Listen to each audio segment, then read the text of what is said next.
नमस्कार, आप सभी का स्वागत है आपके अपने चैनल एग्जाम अड्डा 5 स्टडी पर। यूपी टेट रिजल्ट देने पर रोक लगी। 69,000 शिक्षक भर्ती में आया नया मोड़। कल जैसा आप सभी जानते हैं, कल दो महत्वपूर्ण सुनवाई हुई 6800 मामले को लेकर। उस पर जज साहब ने क्या कहा है आप सभी को जानना अति आवश्यक है। मुख्यमंत्री योगी का बयान नई भर्तियों को लेकर आ चुका है। 97,000 शिक्षक भर्ती पर अखिलेश यादव जी ने अपनी चुनावी जनसभा में घोषणा कर दी कि हमारी सरकार बनने के बाद पहली कैबिनेट मीटिंग में 97,000 नई प्राइमरी शिक्षक भर्ती की घोषणा की जाएगी। यूपीपीएससी से आप सभी के लिए 200 से अधिक पदों पर अधियाचन मिल चुका है। इन सभी खबरों के बारे में इस वीडियो के माध्यम से आप सभी को जानने को मिलेगा। उससे पहले अभी तक आप लोगों ने अपना चैनल एग्जाम अड्डा 5 स्टडी सब्सक्राइब नहीं किया है, फटाफट आप लोग सब्सक्राइब कर लीजिए, आइकन बेल प्रेस कर लीजिए, ऑल वाला नोटिफिकेशन आप सभी ऑन कर लीजिए। यूपी टेट का रिजल्ट इसलिए नहीं जारी हो रहा है क्योंकि सरकार की तरफ से हरी झंडी नहीं मिली है।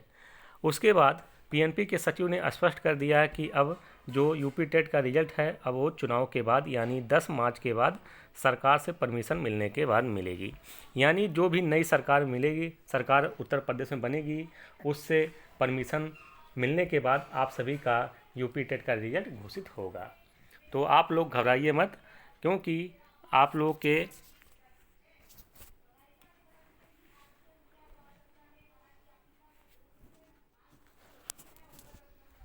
रिजल्ट बनकर एकदम तैयार हैं। बस सरकार से हरी झंडी मिल जाएगी, उसके बाद तुरंत आप सभी के रिजल्ट घोषित कर दिए जाएंगे नई सरकार आने के बाद। अब बात करते हैं 69,000 शिक्षक भर्ती में। तो कल दो महत्वपूर्ण सुनवाई हुई। दो लोगों ने पिटीशन दायर किया था इलाहाबाद कोर्ट में। तो वहाँ से वही निकल के आया कि ये आप लोग जो अगली सुनवाई 69,000 शिक्षक भर्ती में 6800 मामले पर हैं उस पर अपने मामले को टैग करा दीजिए। और जज साहब ने ये भी स्पष्ट कर दिया, तब तक हमने सरकार से कहा कि इस मामले में कोई भी कदम आप लोग आगे ना बढ़ाएं। जब 69,000 शिक्षक भर्ती प्रक्रिया है तो 69,000 लोगों को नियुक्ति पत्र दी जा सकती है। दूसरी तरफ आप लोगों ने देखा होगा चुनावी जनसभा में अनुप्रिया पटेल जी कह रही हैं कि ओबीसी के साथ में जो अन्याय हुआ है वो अन्याय नहीं होने दिया जाएगा। और दूसरी तरफ सरकार की तरफ से कोई भी स्पष्ट बयान नहीं आ रहा, चाहे शिक्षा मंत्री जी हों, चाहे मुख्यमंत्री जी हों, चाहे बीजेपी के कोई भी नेता हों। यानी उनको आरक्षण में जो विसंगतियां हुई हैं उससे कोई मतलब नहीं है, बस उनको आपके वोट से मतलब है। क्योंकि सरकार अगर इतना गंभीर होती तो आप सभी को नियुक्ति पत्र आज से लगभग देखा जाए तो 1.5 महीने पहले 6 जनवरी को मिल चुके होते। लेकिन सरकार की जब नीयत ही नहीं साफ रहेगी तो बरकत कैसे होंगे। तो उसी के जो कहावत है उसी सत्य बैठ रहा है, क्योंकि सरकार की नीयत ही नहीं थी। किस तरीके से आप लोगों के जो आरक्षण के साथ में 19,000 सीटों का गोलमाल किया गया है योगी सरकार के द्वारा, उसका परिणाम सरकार को भुगतना ही होगा। क्योंकि आरक्षण चोरी कोई मामूली चोरी नहीं होती है। ऐसे शिक्षा मंत्री हों या इनके अधिकारी हों, तुरंत उठाकर इनको भ्रष्टाचार के मामले में जेल में डाल देना चाहिए। जैसा हरियाणा सरकार में भी हुआ था कि सरकार जाने के बाद चौटाला साहब जेल में गए थे, ऐसा हश्र इस बार भी अगर सरकार बदलती है तो इस बार हश्र होना तय है। क्योंकि चोरी तो चोरी होती है, चाहे 1 सीट की हो चाहे 19,000 सीट की। जिस प्रकार से 19,000 सीटों का चोरी किया गया है बीजेपी सरकार द्वारा ओबीसी एससी भाइयों का, उसका हर्जाना तो इन्हें चुकाना ही होगा। अब बात करते हैं योगी माननीय मुख्यमंत्री योगी आदित्यनाथ जी का। तो इन्होंने कल चुनावी जनसभा में कहा कि हमारी सरकार बनने के बाद जितने भी रिक्त पद हैं सभी को भर दिया जाएगा। उसके बाद सोशल मीडिया पर इनकी हंसी उड़ाई जा रही है कि आपने 5 साल क्या किया। जब 3 साल से नई प्राइमरी शिक्षक भर्ती के लिए अभ्यर्थी मांग कर रहे थे तब तो आप लोगों ने सुना ही नहीं।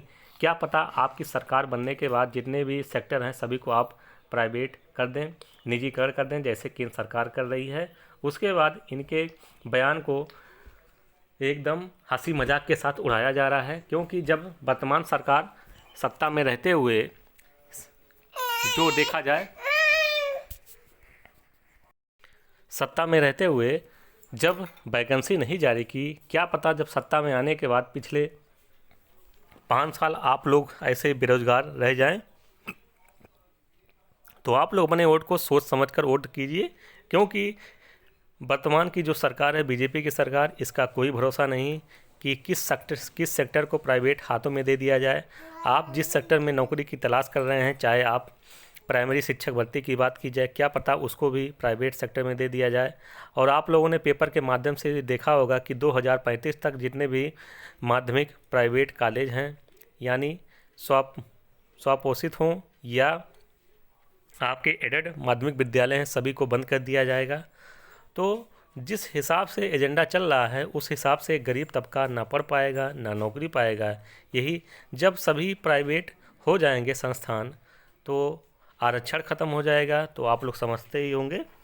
अब 97,000 नई प्राइमरी शिक्षक भर्ती के लिए अखिलेश यादव जी ने स्पष्ट कर दिया कल। इन्होंने प्रतापगढ़ में कहा कि हमारी सरकार बनने के बाद 97,000 नई प्राइमरी शिक्षक भर्ती की घोषणा की जाएगी और जितने भी उत्तर प्रदेश में 11 लाख सरकारी पद खाली हैं, सभी को एक साथ भर दिया जाएगा और जो भी पद सृजित करने पड़े वो भी करेंगे, लेकिन युवाओं को अधिक से अधिक मौका देंगे। और जो भी भर्तियां हुई हैं, 68,500 की बात की जाए, 69,000 भर्ती की बात की जाए, सभी को जांच कराई जाएगी। जिस प्रकार से व्यापक तरीके से धांधली हुई है, चाहे 68,000 की बात की जाए, चाहे 69,000 की बात की जाए, यहाँ तक 68,500 में CBI जांच की कोर्ट ने आदेश दिया था। लेकिन सरकार जब पूरे तरीके से दाल को काला कर चुकी थी, उन्होंने डबल बेंच में गया, डबल बेंच से सरकार को जीत मिली। आप सभी जानते हैं कि जिसकी सरकार रहती है उसी को जीत मिलती है कोर्ट के माध्यम से। आप चाहे जो मैटर उठा के देख लीजिए, तो वहाँ सरकार को जीत मिली। उसके बाद मामला रफा दफा हुआ, लेकिन रातों रात किस तरीके से कापियाँ जला दी गई। 69,000 शिक्षक भर्ती में आप लोग जानते हैं कि 69,000 शिक्षक भर्ती में आरक्षण के साथ में कितनी विसंगतियाँ हुई है। रातों रात आपके 19,000 सीटों को चोरी कर लिया गया OBC SC भाइयों का। तो आप लोग इसके भुक्तभोगी हैं, आप लोग खुद जानते होंगे। और यूपीपीएससी से आप सभी के लगभग 200 से अधिक पदों का अधियाचन मिल चुका है। अब इस पर कभी भी नोटिस जारी कर किया जाएगा और आप लोगों को जो इस चैनल के माध्यम से बताया जाता है 100% ऑथेंटिक जानकारी के साथ बताया जाता है कि आगे क्या होने वाला है और भविष्य में क्या हो सकता है, क्योंकि पूरे रुख को स्पष्ट करने के बाद इस चैनल के माध्यम से आप सभी को वो खबरें बताई जाती है। तो ऐसे ही खबरों के साथ इस चैनल के साथ जुड़िए। इस वीडियो को लाइक, शेयर और अपने चैनल को सब्सक्राइब कीजिए और अधिक से अधिक अपने चैनल को सपोर्ट कीजिए। लगातार